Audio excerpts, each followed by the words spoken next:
I think leadership has to be, I think one of the most important components of leadership is who am I, what are my strengths, and what do I do well, and how do I handle issues that come about, but how do I continue to be myself?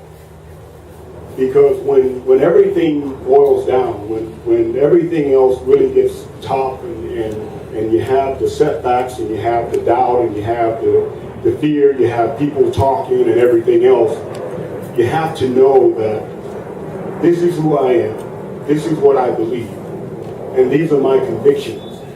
And if I don't have anything else, I know this. And this is what I'm going to live with, this is what I'm going to die with. So I think that's one of the most important things about leadership, is knowing what it is that you believe, knowing what your vision is, and really sincerely believing in that vision. Because when it gets difficult, if it's not your vision, if you got it from somewhere else, then you're not going to stay with it. And everybody around you is going to know that. And you're going to lose them. So I think that's the number one thing. Having a vision, I think, is just something that's vital to a leader. Because each and every day, people are pulling at you from all different areas. And I think each and every one of you here, as leaders, the one thing you have is very little time. We all have that in common. And really, every time I'm around leaders, I think to myself, I need to pray for them more. Because you just don't have enough time. Because as leaders, everybody wants you. Everybody wants a piece of you. Everybody wants to know what you think. And one of the most critical things you need is somebody to tell you the truth. And as a leader, that's the least thing you get. Because people want your approval. They want to be around you as much as they can. They think if they tell you the truth, then you're going to get them away from you. So I think that's the next thing you have to have as a leader, is you have to have people around you. And you won't find many of them that are just blatantly honest with you and just tell you the way it is. And I think if you have those two things, if you have a vision, which is your plan, which you have convictions toward, and you have people around you that will tell you the truth. And the next thing that vision does is it allows you to create boundaries for yourself.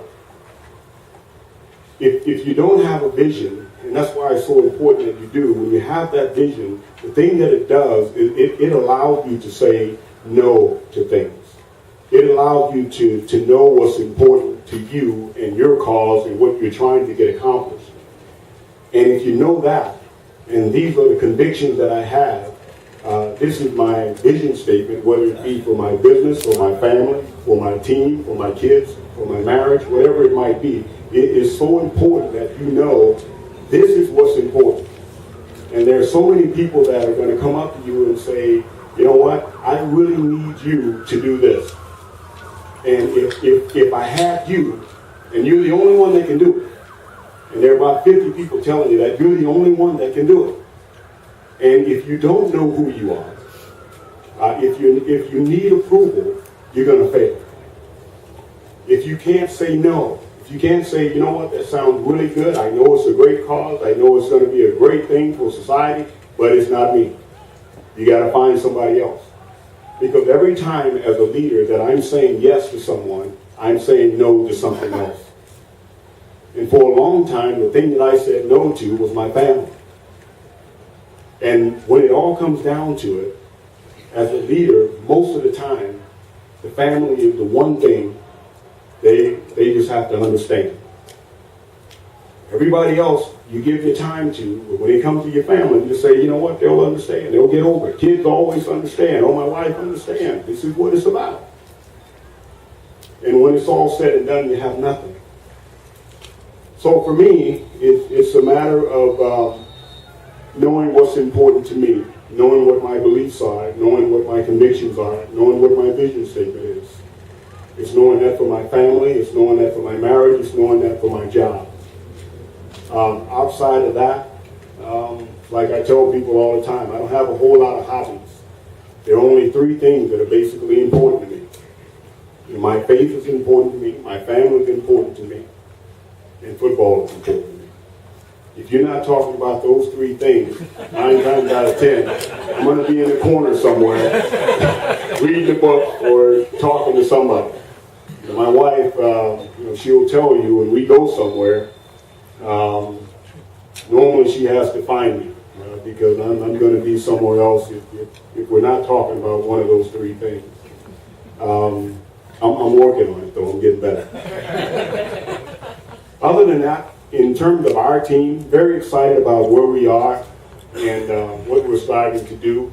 And the place that we're in right now, we're in a very dangerous place. And that place is comfortable. You look out here on the field, you see a lot of guys running around, a lot of guys running to the football, a lot of energy, a lot of enthusiasm, and that's really good. But the next step that we have to take as a football team is we have to be detailed in what we're doing.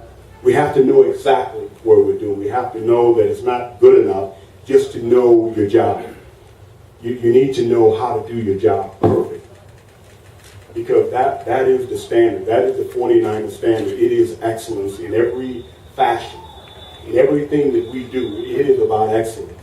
I just had a conversation with our coaches just a little while ago. I was telling our PR director as I was coming over here. There were a few things. We're sitting there and we're watching film and we're talking about how dumb the player was or how lazy the player was to not do that. And my question was, well, if it wasn't right, then why didn't we say something? Well, we're going to do it in film. When we get to the film, we'll do it.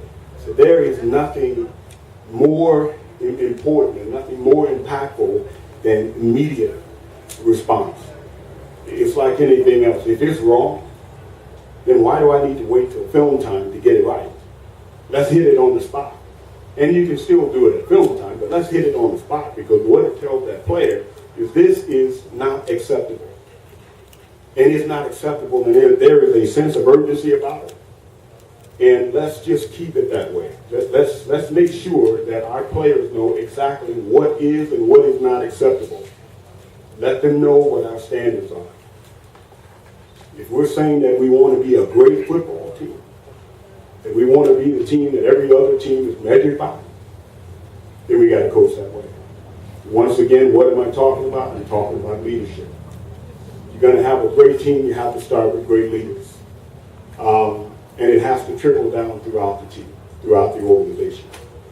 So for me, in terms of adversity, we all have adversity, but the most important thing with me in terms of adversity is I look at if I really do the things that I know I need to do, if I don't procrastinate, and if when I have the opportunity to make the change, if I have the opportunity to say something at that time and I let it sit in my gut and I don't say anything, to me that's what really causes adversity. Because I'm not being honest and I'm not being truthful about what I see. Sometimes it's with our kids, sometimes it's with our spouses, sometimes it's at work. And anytime there's something in our gut that we know we should say something about, but we're not really sure if we want to follow through with the repercussions on the other side of it, and we're not being true to ourselves, to me that's adversity. Because it's just a delayed something that you have to deal with down the road. So I don't think a whole lot about adversity. I don't really spend a whole lot of time there because I'm so busy focusing on the things that I need to do right now. Because if I do those, then everything else pretty much is going to take care of itself.